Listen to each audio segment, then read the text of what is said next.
This is a story of a man who is a real rodeo guy, a real cowboy, the most kind of live by the seat of his pants bad boy in the state of Texas. And he lives hard and lives fast with women and drugs and plenty of alcohol. And he contracts the HIV virus. And he doesn't want to believe it at first. And then he does, and kind of all the energy he put into being a bad boy, he starts putting into understanding his disease and understanding his health.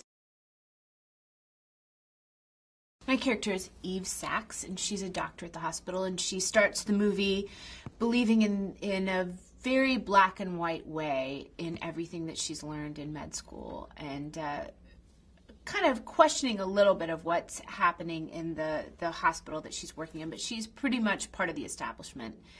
And she's inspired by and challenged by Ron Woodruff, and in the end stops working or reacting so much from her head and starts reacting from her heart.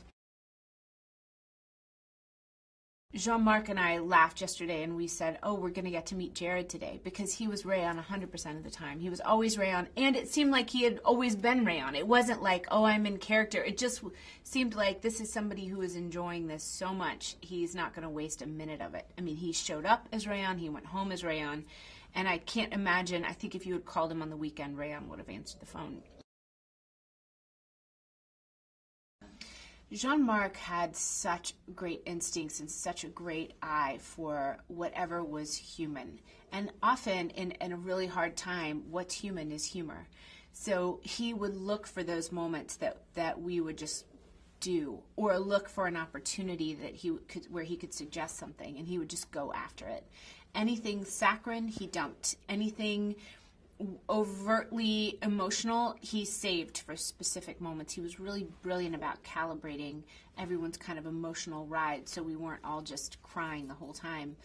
And he was so smart to find levity wherever he could.